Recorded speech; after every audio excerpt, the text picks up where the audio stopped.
What's going on, everybody? Welcome back to I don't know what episode of the Prairie Puck podcast. It's like I think 13, it's 12. Is it 12 or 12? 13? Who cares? It doesn't I matter. think it's. Welcome back. I'll check.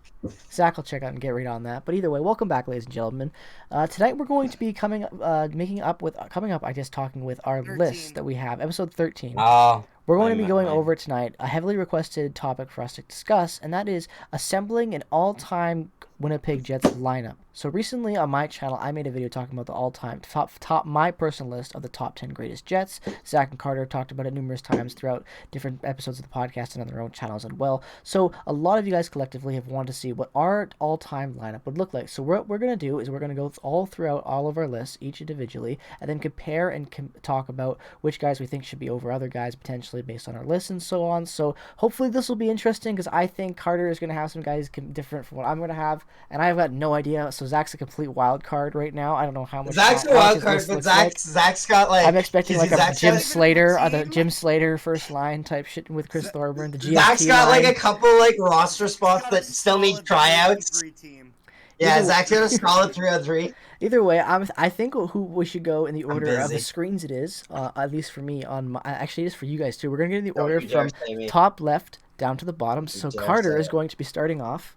You're gonna go first. So I think what we should do is we should start off with the fourth line, and then go to a defensive pairing, third line defensive pairing, and then jump like that, and then do the goalies at the top. I'm so glad you started with him because my fourth line would have been awkward when like did not decide. All right, as, so- like my first. Carter Nolan, take it away. My fourth line left winger is Morris Lukowicz, who played on the team from 78 to 85. I Okay. have Thomas Steen, who played 81 to 95. Interesting, And Thomas I Steen have, so low. I then have Paul McLean, who played 81 to 88. That is 2/3 of my fourth line.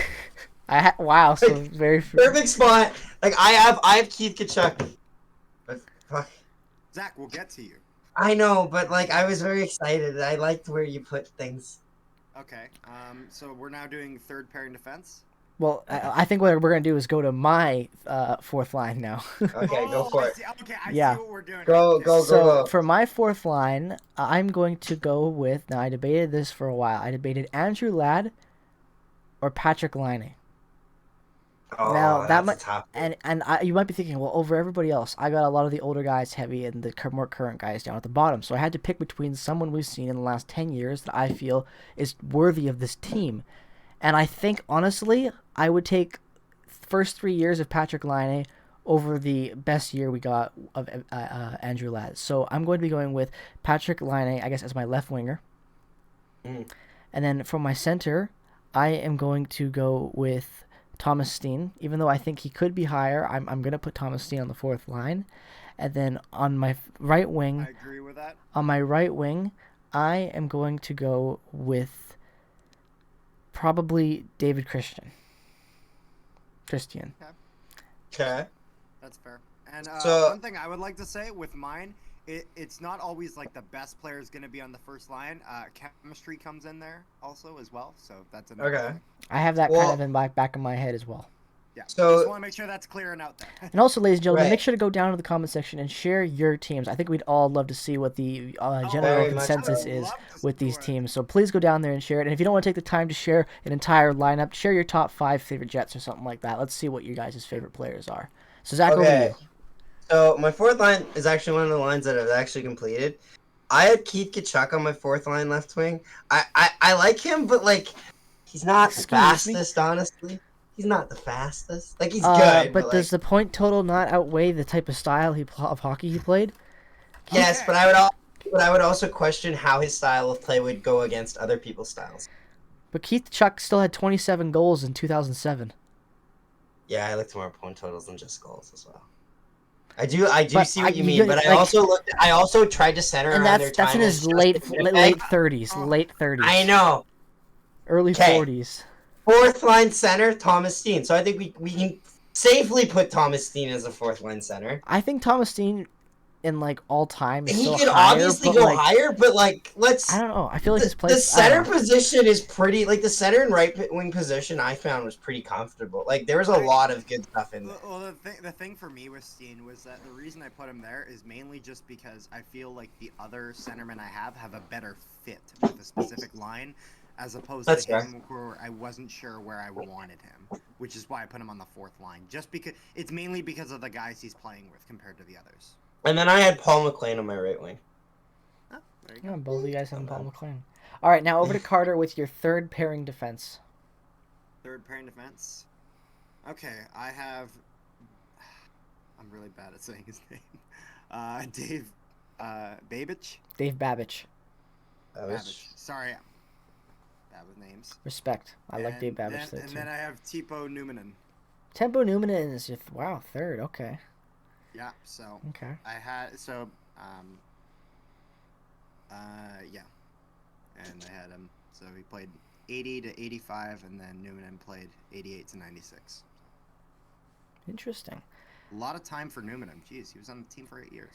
I have as my third pairing. I've got Babbage playing with Olsen.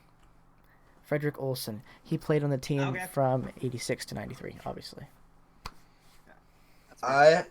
I have Babbage with Olsen as well. Ah, really? Okay. I was yeah, waiting for the there Toby was- Enstrom- Jacob Truba. I was Yeah, debating no. I was debating Toby Enstrom because I was You know thinking who I about was debating current the players, most? and I'm like, he I was I really felt good. so bad. I felt like He had good such years. a like. I felt dirty thinking about it, but I'm like, I really like Neil Pionk's power play. I would say really Zach. like I Neil would say Pionk's- give Neil Pionk 2 more years onto this 3-year deal. Or no, it's I it's how long know. is it? It's not 3 years, isn't it? Isn't it Yeah, longer he than could 3 be years? there. He could Like be I there. okay.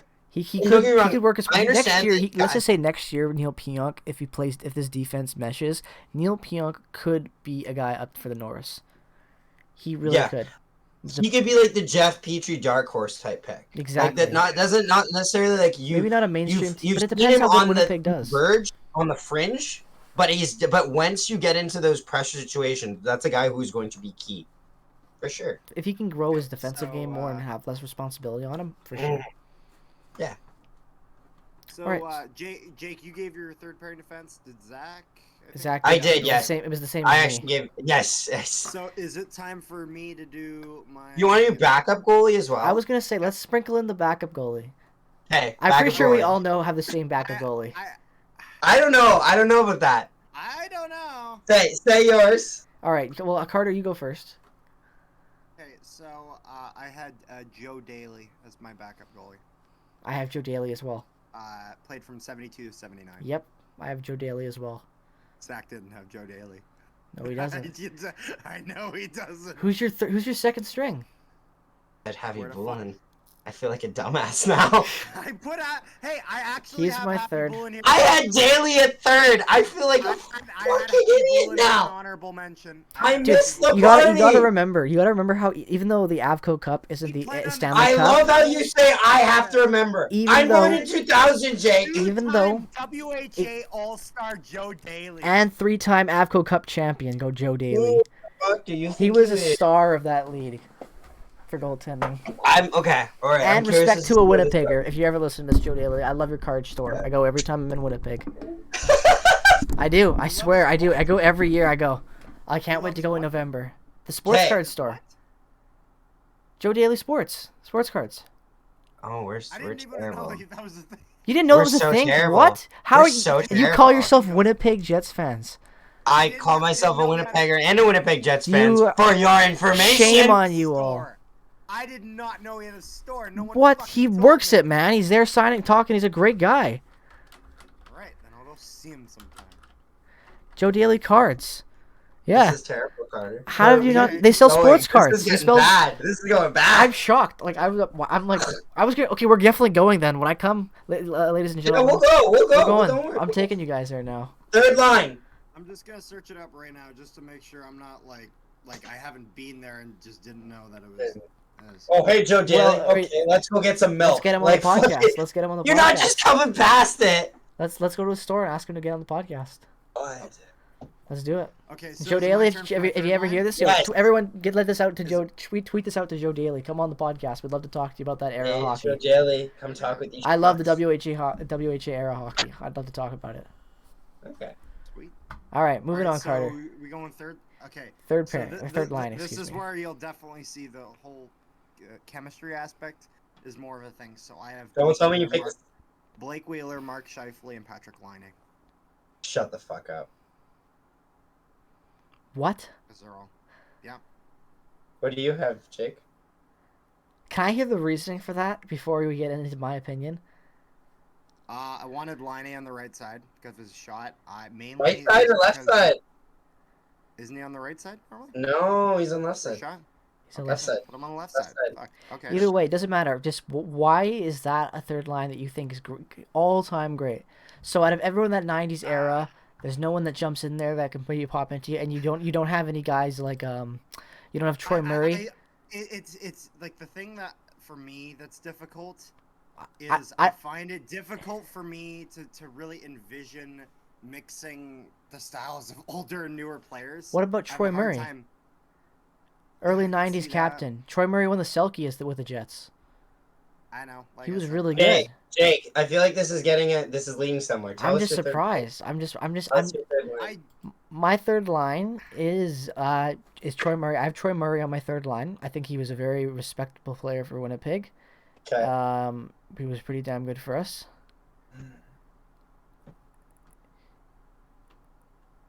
And Weird. honestly, I'm just thinking, I'm still, see, I told Carter this. I'm debating it in my head as we're going because I can't do this. These Right, players are I am a it's bit so hard too. for me to really like imagine everything. I'm bringing so many elements into it, and I'm really thinking I'm probably gonna go with, honestly, I know it's just kind of ripping Carter for this, but I'm gonna go with Mark Scheifele and Blake Wheeler. Okay, well then I don't feel bad because I had Mark Scheifele and Blake Wheeler pegged and I had line set up with it. And I'll tell you why. For all the so let's make this clear. Let's make So this clear. wait, Zach had the same one I did. Yes, I did. But let's just make this clear. Let's just make this So clear. everyone's like, Shut the fuck up! Shut up! No. But like, we rip on Blake Wheeler, but if we are talking the Blake Wheeler that we want here, we want like 2016 to 18, maybe 19 Wheeler. That Blake Wheeler, good. What Mark Scheifele are we talking about? We're talking about 2018 playoff Scheifele. Yes, That's the Mark Scheifele we're talking about. Right? I think I can safely say that.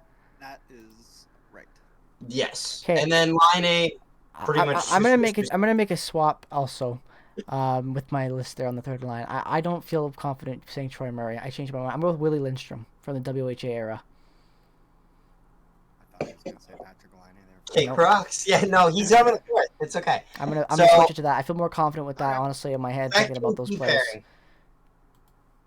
Second D pairing. Okay, so D pairings. Ooh. For my second pairing defense, I have Randy Carlyle and Okay. Frederick Olesen. Okay. So Randy Carlyle played from 80 to 85, and Olsen played from 86 to 93. Randy Carlyle was really good with the Jets too. That's why he's there. Yep. What'd you get, All right, Jake? I'm going and to I felt it go. was a good fit as well. So I I'm feel just like reading now, his stats. I've got all these guys' stats up. So I you're have, like, talking a about Carlisle. I'm just 97% reading his stats, and I'm like, damn, he Carter, really was good. Carter, I'm positive you and I have the same first defensive line now. But keep Probably. going. I know. I think we might all have the same first defenseman pair. So my defensive second one? pairing, it is Randy Carlisle and Tempo Newman. Okay, so me and you basically just had Teppo Newman and I really Olsen. value Tempo Newman's time with Winnipeg and what he did with us. He was a That's very fair. good defenseman. Yep. One I of the was first so- real Time good here, so two-way type he was defenders here we a long had. time, so I respect that. Yeah. I was always torn with my other pairing, although I would definitely slot. I'll put in. That was one of the ones I hadn't finished. I'll put Carlisle in there, and then I'll put Olsen next one because I had Olsen. I like how we all have the same top pairing. Like, Obviously. here's the thing: the top pairing. We know who we have, right? Okay, so for the record, I'm not going to spoil it, but do we have one from 1.0 and one from 2.0? Yes, right? we do. Yeah. Okay, Yes, okay, we good, do. good. Keep going. Let's not go to starting goalie. Let's go to second line. Okay, so second line, I have Keith Kachuk, Dale Okay. Hawerchuk, Okay. Timu Solani. Wait. Who the fuck? What? Yes. Wait. Okay. Alright. Zach, I think, is forgetting about WHA this one line. I think Zach is giving a The hearty fuck God you to your tier WHA. WHA era one line. See, and that God WHA line is my second line. Bobby Hall, Ulf Nielsen with Anders Hedberg. That's my second line. Okay. The reason why, and it's nothing to knock on these players, what they did, but they were absolutely incredible. But these players ahead of them, their longevity and what they were able to accomplish in the NHL, I feel outweighs the chemistry of a line in an early. Who did you have on your left wing? My left wing. Who'd you have? Yeah. Bobby Hall. Yeah, Bobby Hall on your left wing. Okay. Honestly, I hadn't picked my left wing. I put Lukovic there, and then I had Nilsson and Hedberg. Look at that. Bad boy. Yeah, Lukovic. Bobby Hall signature right there. Met the man. I'll put Lukovic. Awesome Lukovic over Kachuk? Yes. Okay. Is the Chuck not on your list? No, I have Kachuk 4th. No, he has Kachuk 4th. Oh, okay. I went through that one, yeah. Oh, yeah, that's right. Sorry. Yeah. I only got grilled for it. I like Lukovic, but I don't know. I don't really care. Honestly, I couldn't figure out who I wanted on that second line. For me, I had trouble with my third line. My first line was the easiest first line. I went through and I'm like, yep. Yeah, see. Like, I don't know how blurry this is going to be, but check that out. That's me with Bobby Hall's Stanley Cup championship ring on. That's gorgeous. He brought up when he came to the autograph session I was at. Since he was talking to me about the Jets for a long time, he showed the way we put on the ring. Okay, so now, top defense line. Phil Housley, Dustin Byfuglien. Yeah, same. We're all the same there. We can just move on. There's nothing that was to say the about easiest thing ever. Dustin Byfuglien is an absolute beast. He's a 3-time All-Star. He was almost a Norris candidate. Stanley Cup champion. Yep. Face of the franchise, not to mention. He's irreplaceable. In my opinion, he should have his number retired. Let's talk about that for a little bit. How do you guys feel about that? For sure. I think, honestly, people may weigh too much into account the fact of how he left, but honestly, that's fucking irrelevant. He was 100% the first. Who else would you retire? The first play in the history of Winnipeg Jets was Dustin Byfuglien drilling a guy. Yep. Going for the puck. That set the tone for our franchise for a long time. Never forget that. When the boards were still fucking covered in white, there was no fucking sponsors there. First preseason game. I think we should do our starting goaltender before we do our first line. For sure. So is our goaltender starting goaltender 2.0? Hell yeah, it is. Connor Hellebuyck. Obviously, look, you got one there. Connor, it's behind you too. Vezina winner, the only Jets goaltender to ever win a Vezina. You have to. That honestly makes him number one. He's also arguably the best goalie right now, and he's the best American goaltender of all time. He has the win record. That's huge. And honestly, he has the win record in a single season. I argue he's probably the best American goaltender.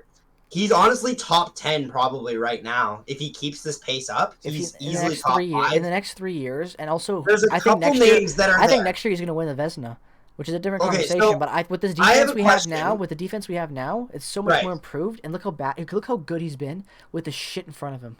So let's compare some. I just want to just quickly. I do love my goaltending. I love my goaltending, but best American goaltenders aside from Hellebuyck, we're looking at in history. We're looking at what Mike Richter. We're looking at maybe Jonathan Quick, given his 2 Stanley Cups as well. Tom Barrasso probably is in there. Obviously, the guy who held the record before him. After that, it's not a lot. So honestly, especially nowadays, to see a lot of good American goaltending, not to mention John Gibson as well. Seeing Connor Hellebuyck stand head over heels above the rest is... That's how good he is. Easily. That's how good he is, honestly. So, let's do our first line. Which I think is also going to be almost very identical.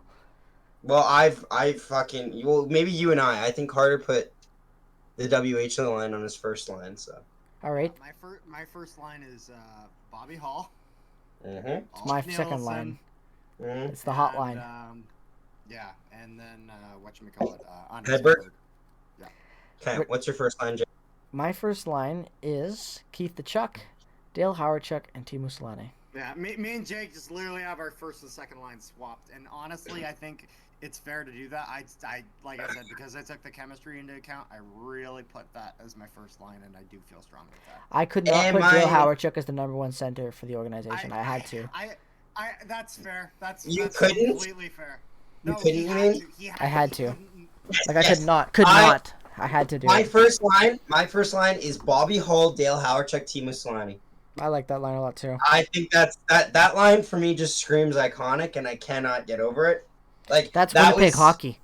That's if you're looking at three guys, the three guys that you want to probably be the most iconic legends of your team, those are your three. Without a doubt, bro. Without a doubt. You're 100% right. Question. Think about that. Bobby Hull laid the foundation for Dale Hawerchuk, and Teemu Selanne was the last player to really finish out that era of Jets hockey in the 90s before they relocation to Arizona, right? Like, once he got traded, that's when the team's hopes and the spirits kind of died. Yeah, and he was the last of the old Jets left in the NHL. He was the last guy to retire. Exactly. He was around longer. Which is funny considering he was a rookie. No, when he wasn't still Shane Doan around longer? I don't know, because remember, Selanne comes back after a year or so. I'll check that right now. But Shane Doan retired recently. recently, like in the last 5 years. That's why you might be confused. Well, I know Selanne that retired in like retirement. 2011. Selanne, you mean? Yes, that's what I'm saying. Oh yeah, Shane Doan retired in 2016. Selanne. Sorry, I thought I said Selanne like that. Okay. Shane Doan retired in 2016-17. After Is that that- season. You just pull it up now? Yep. Selanne retired in 13-14. Yep. So Shane After Doan was the 13. last current Jet playing Oh, okay. because he played the rookie year with the Jets. Close. He played 74 games and only had 17 points. Yeah. He took Just a while a to get point, going. man. He took a while to get going. From 95, for like 5 years he was mediocre. And then all of a sudden he had 51 points, and then a year after that, solid 50 and higher guy. So, if we're gonna move on from the all-time Jets thing, I remember me and you, Jake, earlier were having a conversation about this, and I wanted to bring this up here. It was about a possible player that could be with us come playoffs. You want to talk about my theoretical rumor that makes no sense, but also makes sense because as a fan I want to see it? All right, I'll share it. Ladies and gentlemen, this is completely hypothetical, and this is just more of me basing it off of kind of loose information I have about the situation. Is this your Devin Dubnyk thing? No, it's not Devin Dubnyk. Okay, This is about... I wanted to check. I have a gut feeling, based off how the organization has handled it in the last few months and going into the season, that there is a possibility that Brian Little could join this team in the playoffs. Why else have they not just announced his retirement and like get done something for him properly and like roll out a game where they like commemorate him or something like Because that? they want to keep him on like Robida Island? I didn't even think of that until you mentioned it earlier. I was just kind of Maybe.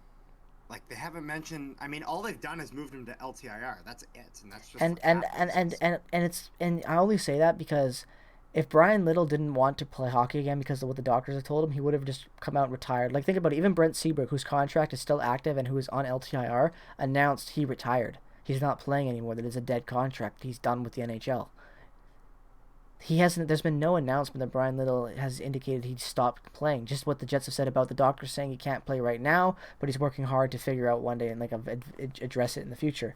And I'm just saying there could be a chance that because of that language that he could join this team, especially if this team is the #1 team, say in the division or something like that, and have very good playoff positioning or in the second round. Why else would he not want to try to win a Stanley Cup? Like, I just think I was just talking with Carter about it. And I think it's hype. I think it makes sense, but at the same time, it's like it's really up to Brian Little. Like, at this point, he's getting paid regardless, and it's up if he wants to risk his body anymore. Like, think about the injury he's had. This is like been devastating. So, does he really risk it? A family guy and everything, but one more chance to win a cup. This is the best Jets team. We haven't even seen them set foot on any ice yet, and we already know that this is the best Jets team assembled in the last 10 years since Atlanta relocated back to Winnipeg. Or we got the team from in the purchase, or however you want to word it. Either way, it's still this is a huge year coming up for us. The tension's on us. And one thing I mentioned was like just think about how much that would really like rally the troops and really get. It'd be amazing for the fans. Like stoked. Like think about how crazy the fans are gonna be about Brian Little coming back. Like this guy who, you know, he's been like one of the players who really embodied the soul of being a Jet. And then he goes down in just a tragic accident, and we don't see him for what is it, 2 years now? It's been 2 years. I think longer than 2 years, honestly, from when it happened. And then we hear that he's coming back for the playoffs. Let's fucking go and win the Stanley Cup. Exactly. Think about how rejuvenating that is for the locker room. Think about how rejuvenating that is for the fans. People are gonna go nuts. Bring out their Brian Little jerseys that they still have, of course. It'll be great. And I'd love every second of it. Yeah, no, that would sound really good, actually. Like think about how crazy. And also think about the depth that the Jets would have if Brian Little came back and was even half of what he was when he got injured. Oh my god. Like, fuck. The Jets already have so much potential. Think about this. If Cole Perfetti could somehow win Paul Maurice's heart over in, like, the preseason and in the entry level, in his first 7 games, potentially, imagine if he can win his heart. If he does. If Paul's like, shit, this kid can, like, really play, and, like, he gets a couple goals under his belt, we're going to have a young Cole Perfetti playing somewhere within a top 6 or a top 9 that is absolutely stacked. Think about that. Think about how good Paul Stastny was for us even last year at the age he was at. On a reduced role, he'll be probably just as good as that. That'd be perfect. But they've got so much potential, the Jets, this year. Zach, what's your favorite addition the Jets have made going into the season? What really gets you excited for coming up for that puck drop on like the 22nd or whatever it is for preseason? Honestly, it's a cross between I don't know if it's Dylan or Schmidt, right? Like those are the two options really. For addition that the Jets. I think for me, it's honestly addition by subtraction. Yeah, the Jets let so many guys go that I was really worried that they might keep around. And also, when you think about it, in the last 3+ years, the Jets have signed like 4 fourth-line bum vets constantly to fill up that line and clog the pipe jam. And this year, they only signed one guy at a minimum league deal who is actually a good NHL player that plays good defense and is valuable to a club that's trying to win a Stanley Cup in Nash. Like, that's not a bum. Like, that's not a guy that's just going to be there and do nothing. He'll be a good defensive anchor. He'll be someone you need on the cheap to block shots and do that. They didn't go out and sign a guy like Nate Thompson or whatever. They didn't clog that up. Now we have hope that Gustafsson can come in. Like, there's just so much potential. I think for me, that's outweighs even the great additions of Schmidt and Dylan. What about you, Carter? Yes, I like that. And one thing actually I was gonna ask you was, with the new defense that we've acquired via trade, do you think the Jets actually consider trading Ville Heinola, in the sense of there's no spot for him in the lineup right now? No. We're making a push now. We could get a good price for him. Do you think they would consider it? Because I've heard some people saying that they think they'd consider it, just because when is this guy going to be in the roster? But then I bring up the question of why didn't Cheveldayoff pull the trigger when Nashville said they wanted Ville Heinola in the offer for Matthias Ekholm? Because remember, that trade was in the works, but he didn't want to do it because he didn't want to give up Ville Heinola or Cole Perfetti. They were untouchable. He couldn't shop Dylan Sandberg as a top prospect with a first to get any elite type of player at the draft. I just wasn't sure if that would sway his opinion now that he's I don't think it would.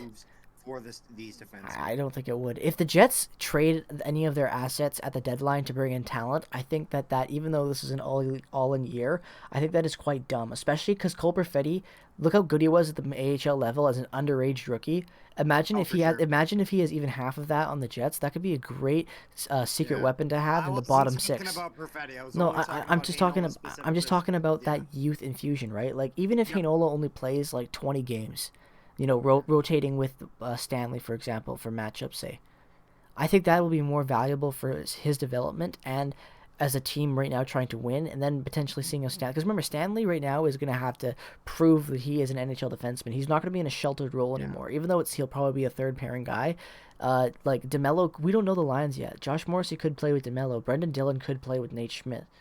You know what I mean? Like, they could roll up, but we have no idea what Paul Maurice is going to do yet. So I think there's potential that Ville Heinola is going to come up and play. Didn't DeMello and Dillon play together in Washington? No, I don't think they were there at the same time. I think Dillon was in San Jose at that time. Oh, okay. But either way, I think that could be... I I think that could be a really good fit Yeah, and also if one with of that our defensive guys kind of gets slotting in. one of our guys gets injured, It's always good to have another really guy hot and ready to go. Really having like a guy with the talent of Ville Heinola ready to come up into the roster is literally perfect. And that because injuries are they happen and there's nothing you can do about it. So you have to be prepare for the worst sort of thing, which is why I'm happy our team has the depth that it does because I mean they'll need to sometimes adjust when things like Well, this exactly, and the Jets are notorious for injuries. Right.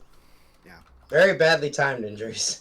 Yes. And injuries that have kept people out for years and years on end. Please come back, Brian Little. I love you. Please do. Retire a Jet with some honor, man. You're too good to go out like this. Mm-hmm. Yep. I want to ask you guys this question about, like, in Vancouver, they have this thing called the Ring of Honor, and it's not retiring a jersey, but what it is, you get, like, the player gets a photo of themselves up, like, basically right beneath the top of the lower bowl and the stands, right? Yeah, and it's like a tribute to them. Yeah, exactly. I forgot that. I forgot about that. I'm dumb me. I forgot you guys have been to Vancouver before. Yeah. We saw a grand total of one Canucks goal. That sounds like the Canucks. Between 2 games, and it was with 30 seconds left on a trickler past Martin Jones. That sounds about right. Yeah. And they were down by like 3 at the time. I was like, oh, way to go. Want a medal. Either way, yeah, so they have that system where it's not like the retired numbers. It's not like the all-time greats, but it's players important from an era, right? I think the Jets should start that. If the Jets aren't going to do it, if the Jets Hall of Fame is going to be something more for the older players so that they can show tribute to that era, the current Jets players should get a Wall of Fame type thing. Like there should be one for Wheeler, Bufflin, and Little, like all 3 of them together, because I think that would be really good for just remembering this era of the last 10 years of hockey going forward as the Jets, right? Like, we want to remember the past, and the past is those players, even though, because they're at the tail end of their careers. We are very sentimental for our players, yeah. We are, and Winnipeg is a very sentimental city like that. Look at the Solana game, you know, after all those years, him being in the end of his career on Anaheim, and it was a sold-out, that was more desirable than the home opener. They also made a point of having the game that Shane Doan had his jersey retirement. They made sure that it was between Arizona and Winnipeg, which is very important because, like, a lot of other teams, they don't really care who the hell you play against because they don't show up. And they go, "Who's in town? Pittsburgh? That'll do it." Exactly. But, like, I feel like that should be something the Jets organization should, like, if they're already going to do a tribute to Dale Hawerchuk with all the stuff they're doing and the statue, which is amazing. It's something that they should totally do. Same here. I hope that I'm in Winnipeg next August in the summer when it comes out. I really want us to be there for that. It's a very important thing that they're doing, and I respect them a lot for that as the organization. But they should do something to remember the current Jets, like especially when Wheeler retires. Because I feel like Wheeler's probably going to be the last guy to go as the captain. You know, like Brian Little's kind of already trickling off. Bufflin's retired. Like, once Wheeler's gone, they should totally do something to commemorate the last 10 years and put them there. Because think about what would the Jets hockey be without those guys? A lot more losses. We would have probably lost the team again. Well. We had no one other than those guys. And we didn't even make the playoffs for like 8 years, man. 6, 7 years. I will argue that we would still cheer a team, but... That would be an amazing statue. The 2 Vegas players? Yes. How great of a statue I prefer the one against Nashville, because at least we won that series. I don't like associating that. Like, that's always like a cursed image for me, because I'm like, we didn't win that game. We lost. Yes, we did. We lost. Like, our hopes and dreams died that day. Like, honestly, if you want a photo of Bufflin... Yeah, and then if you're getting one of like Bufflin, just get the one where he's doing that goddamn celebration like a fucking idiot when he scores. Or him dabbing. He's like, when he dabbed not after the he scored that breakaway. We are not celebrating a 5-on-3 shorty against fucking Arizona Louis Domingue. Get the fuck out of here with that shit. Louis Domingue, newest member of the Pittsburgh Penguins, ladies and gentlemen. Louis Domingue. PTO deal. Saw that. That guy is it better be a friggin' 2-way deal. When you look at it, that fucking legendary Tampa team. When did they lose? Domingue was in net. Oh, I got it. Okay. Exactly. Even though he had those good celebrations. Or actually, here I'll ask this to Zach because I asked Jake the last question. Go Zach, for did it. you hear about the city of Tempe opened bids to develop a 46-acre arena for entertainment purposes, and the Coyotes submitted a bid? I saw that. Yeah, because they're fucking poor. And they need a place to stay. They're not gonna get that though, and even if they do, it's not. They're not getting Like shit! they're gonna build a I stadium. doubt it. I think isn't that stadium? How many seats is it rumored? Is it supposed to be? It's not a lot, right? No, they're gonna have to overpay for sure if they're gonna even get in there, but I doubt they'll get in there.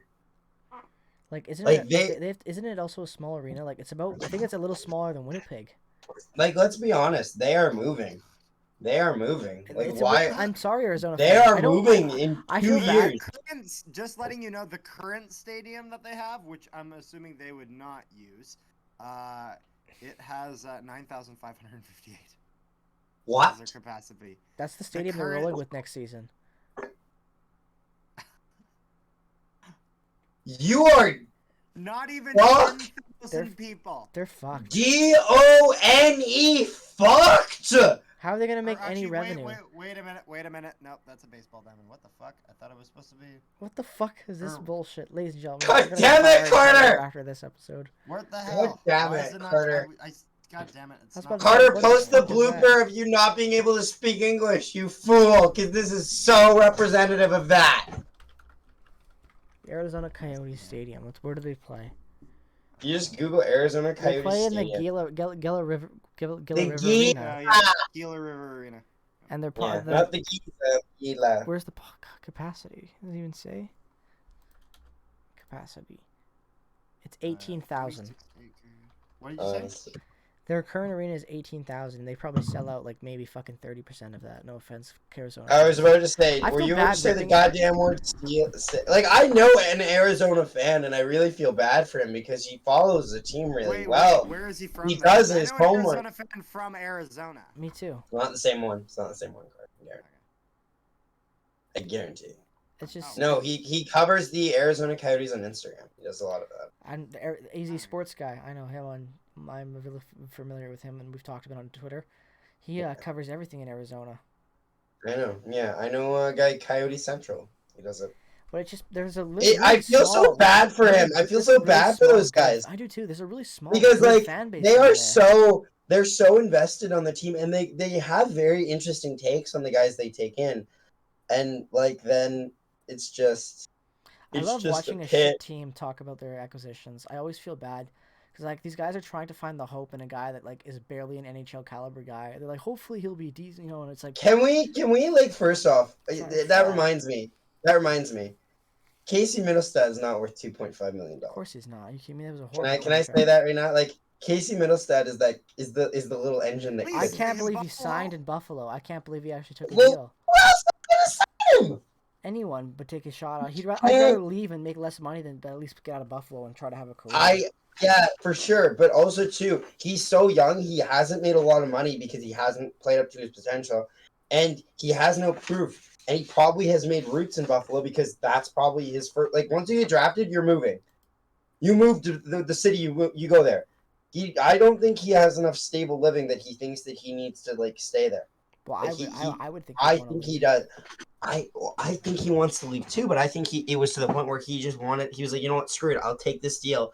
Because do you think anyone else in the National Hockey League was offering him 2.5 mil? No, obviously not. But No, still, no. it's worth it. So to get out of that's why he Buffalo and took build, it. Build a career. Buffalo's not going anywhere anytime soon. Because They're in the I middle think of he their thinks fourth that he rebuild can of do last decade, something. 10 years. So, what do you fuck think that, about 10 all the years, it's There's a never bunch of gonna do. Islanders signings that came out. I love the fact that Lou Lamoriello is so like. If this was any other GM, we would have heard about all these I know, signings. so quiet. But it's Lou. It's fucking Lou, the mob boss himself, and he does not let that shit So go. I'm just gonna read through them just for the viewers to hear. So Casey Kazikas signed 6 years, Cizikas? 2.5. Zizekas. You know who I'm talking about. Fuck off. And then Cal In Palmieri, English. Palmieri deal is nice. Yeah, signed 4 years at $5 million. That's not bad. No. Sorokin signed 3 years at $4 million. That's a bit of a gamble, but I see what they're doing. Bavilier signed 3 years at 4.15. Oh, that is. Oh, I like that. Me too. I That really is like that Bavilier deal. money. I love that Beauvillier contract. Isn't that awesome? Isn't he Holy become a shit! very Can I have Beauvillier for $4.1 million? Dude, I'd pay that. guys like him don't go that cheap anymore. That's a rarity. He's easily 5.8 in my mind, honestly. Hell, I Like, think he gets he's 6.3 a maybe goal. roughly on the I open would give market. him- Yeah. He's a goal scorer when it counts. Dude, people Like, he's teams depth overpay. scoring at its premium. At a premium depth scoring. NHL, That, like, for sure. The NHL is just one of those leagues where GMs overpay. I'm surprised, but I like it when a player chooses a good contract that pays him a lot of money, but it's not like he's greedy and goes after all he cares about is money. Who wants to try to win on a team? Like I like the Ehlers. that's deal what and the Scheifele Cizikas deal. did. That's what Cizikas did, though. Didn't you hear he got offered $5 million? He got off $5 million from Seattle. And he turned it down. He turned it down, yeah. God, Seattle, Which is shocking. What the fuck is Shocking. Francis doing? Who the fuck is giving? No offense to Cizikas. I'm happy you got paid $2.5 million. You're not worth $5 million. I want to talk about this. You guys, even though I like the roster Seattle's built, I do not understand the contracts. They've all been massive overpayments. I know when you have that much cap and you can like afford to bring in these guys, none of them are all-stars. Like building. Is this the idea of a good player? Yes, it's exactly. This is we're running this gambit. Exactly. If it works this year, this is what's gonna happen. Is Jaden They're Schwartz trying worth to that deal? No. Is he a no, franchise? No. He's going down. He's going to slightly decline. Let's be honest, James Schwartz never really lived up to his potential. No offense. Don't get me wrong, he's a Stanley Cup champion. And everyone talks about how he's a Stanley Cup champion. I will just name this one important fact to you. We talked about James Schwartz during the Cup run, and we said he could be a possible Conn Smythe candidate. Where the fuck did he go after the series against Dallas?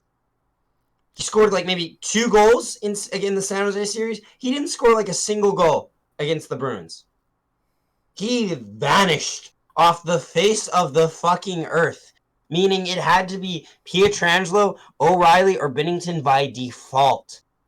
I agree. Like, and he always had guys around him that did well. Shen had a better Stanley Cup final than he did. No, Tarasenko did. That's what we're talking about. Like, I'm gonna pull up the cap friendly real quick for Seattle because I want. Like Schwartz, I understand that you wanted name value in there, but Schwartz is not the guy that you're looking for, like a solid like top pair forward for long term.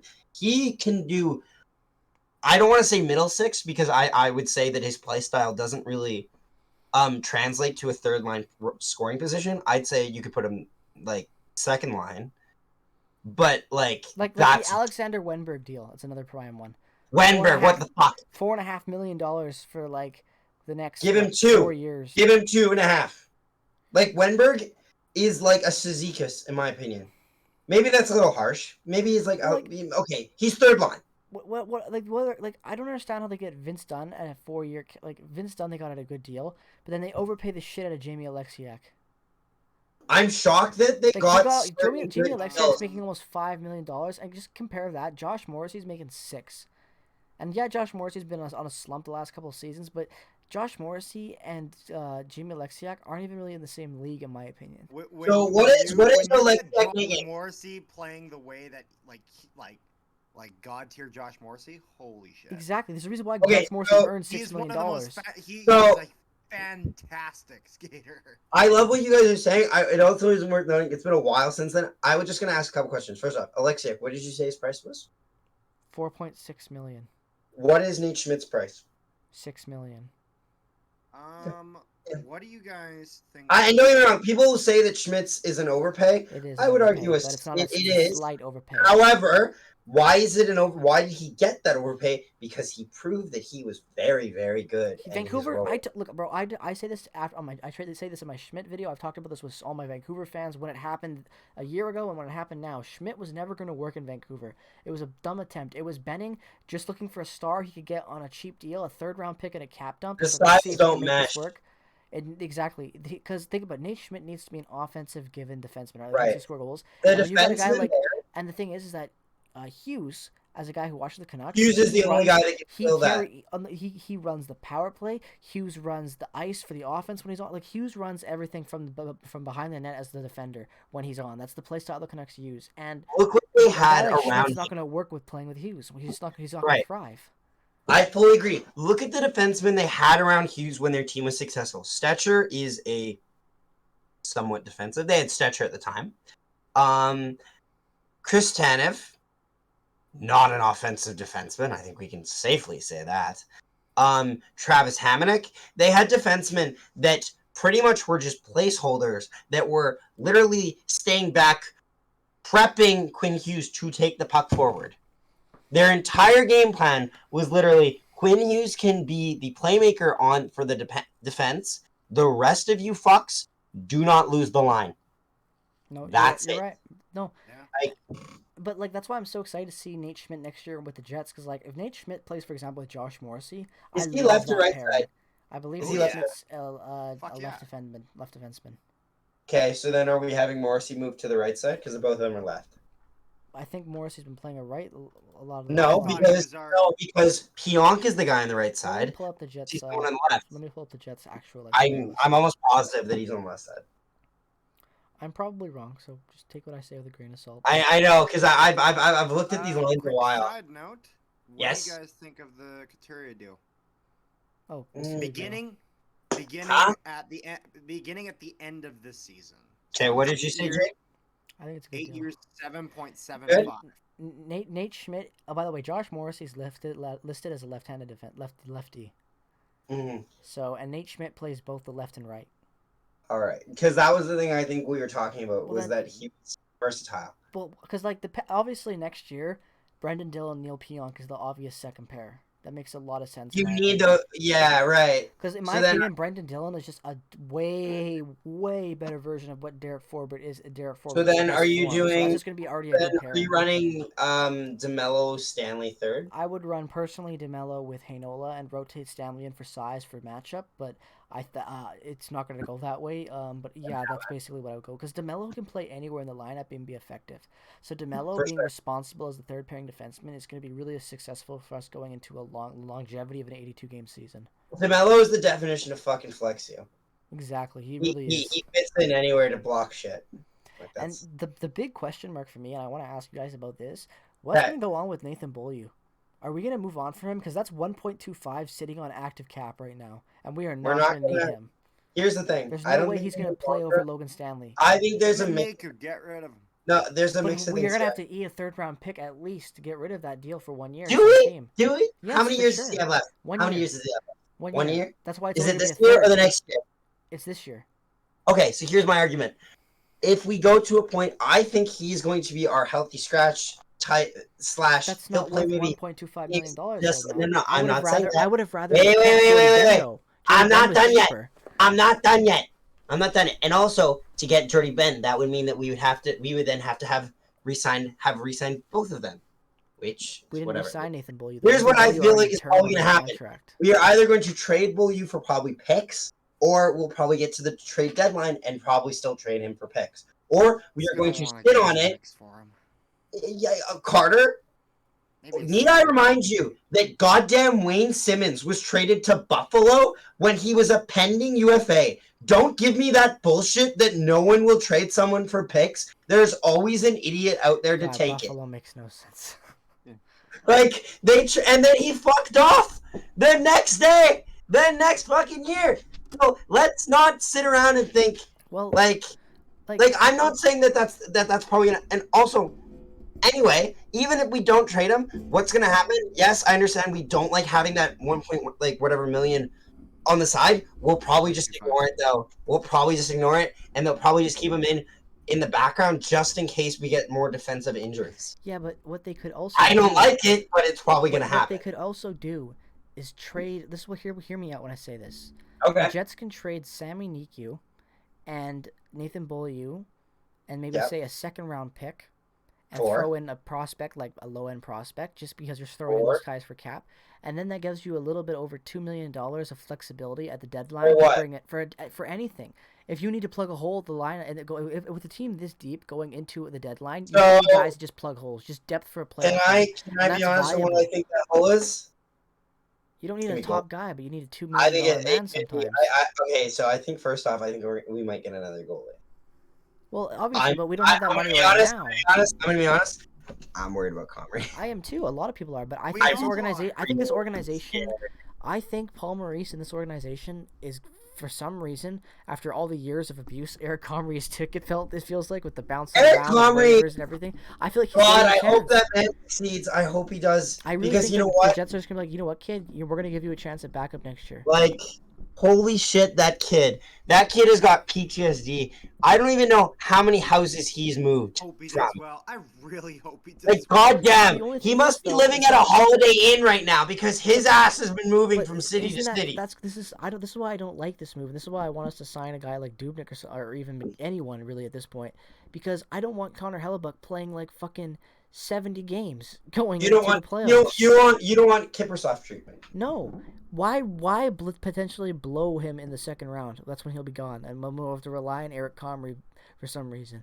Like, if that's how bad it gets, you never. And also, injuries can happen when you play that much as a What is your goalie. ideal amount of games that Connor Hellebuck plays this season? Tell me. More Right now. Hold on, games you Connor play, Hellebuck. Connor Hellebuck. Tell me how many games. the more games you play, the more likely you are to be injured. Connor Hellebuck Okay, played that's 56 games when he won the Vezina, and he Okay. played a lot. I think he even played more last year. How many games you no? Because we only had 56 games last year. Well, like, oh, sorry, you know what I meant. The year at, then I'm confused. You know what I'm saying? But coming up this year, like, I think honestly, with like, he could easily play 65 games potentially next year. Okay. And do we Okay. really want to see that? Yeah, actually, he played 57 games. Oh, sorry, I was just quickly glanced at it. No worries. No worries. Just took a look. But is that really worth it going forward next year? There's a lot of questions about the Jets. Like, a lot of us big fans are gonna overthink it. Like, this team is the best team it's ever been built, but the backup goaltending is the one area where it's like, if Comrie struggles, we're fucked because we're gonna overwork the shit out of Hellebuck, and that's either who knows how that's gonna work. That could be hit or miss. For sure. Yeah, like it's finally that trial by fire. Like we've seen this with guys and like specifically like this is really Marco Dano all over again. Marco Dano was this, but now goaltending is a higher value situation in the Well, sense it's that like we there's also not have as much Mikhail depth. Burden sitting right there. Okay, but also too, I love Burden. I don't know if I want to use him yet because I feel like I agree. I'm just saying that time. there's the argument that Burden right now is He a better needs enough goaltender games than if he's what going to be Comrie used. is. Like, he is a very good goaltender. He's better than Eric Comrie. No offense to Eric Comrie, but he's better than him. He is the successor to Hellebuck eventually in some way, shape, or capacity, or at some point as a 1A, 1B option, hopefully, because I would love to see it, because that would give, first off, Hellebuck's back a very good break from carrying Playoff all Hellebuck of would be this. great. Holy shit, yes. And also, too, being Burden is very good when you don't always play the best in front of him. Holy shit, does that work in our style? Holy fucking shit. Not to mention Like, Arvid Holm as well, coming up to the Moose yeah, potentially next honestly, year. There's a lot I of want good him to goaltending play, that people don't talk I about want in him Winnipeg to right play now. on the Moose, and I want him to get some more exposure. Because honestly, I love Burden, but Burden doesn't need to play so many games in the AHL. AHL goalies, I think AHL players should be aware that they don't need to play too many games in the AHL. Just show us You're what you reading my got in mind. appearances, and that's fine. Because if you sit there too long, you will begin to play down to that level, and we want you to be playing better than that level. For sure. No, you read my mind, dude. That's how I feel about the AHL too. I really want to see Burden split next year with Arvid Holm. I think that would be great for both their developments. And then next year, see how 60-40, it's going to be. 70-30, maybe at 70-30 at most, but like 60-40 possibly. Like, that'd be great. And then just see how they look at the end of the year and to base it off of that and how Comrie looks, how it goes this year. And maybe you give one of them an opportunity or whatever, like it could be really And good. don't give like too long, don't give like too long streaks of games. Just keep it like 2-2 and then 2-1 or Exactly. 2 and like Yep. just keep it always in the rotation. Like, Agreed. hey, you played two games, can you play this game here? Because the Jets' defense on the Moose is very young right now, so it's going to be interesting to see how they Mhm. play. Mhm. Declan Chisholm, Dylan Sandberg, like all these guys are really going to be their top four players, and they're very young guys. Now that Logan Stanley and Sammy McHugh are kind of transitioned completely off the Moose. Yeah.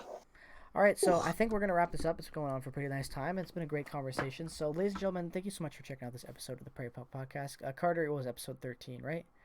Yes. Episode 13, so we hope you enjoyed it. We'll be back with an episode hopefully soon with some more guests. We've been just trying to talk to people and figure things out. With the start of hockey coming around the corner and the next few bit with preseason and all that approaching, it'll be good to get some more guests and stuff and episodes coming your way. So just look out for it, and hopefully it'll get here soon and we'll be able to record, even if it's late at night.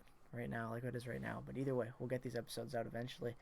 So yeah, thank you guys so much for checking out the episode. Boys, want to say anything before we end it off? Thanks for watching. That's pretty much about it. Check out the honestly. CFL coverage by Carter. Yeah, and the Carter's Minor got. Podcast. Yes. It's great stuff. Yes. Go Bombers. We'll have maybe we'll have some Prairie Puck CFL edition live from soon. Investors Group Ooh, Field. yeah. We'll have some Prairie Puck That's CFL coverage your way. Either way, guys, thank you so much for checking out this episode. Make sure to comment your top players down as always. We really appreciate seeing your guys' interaction.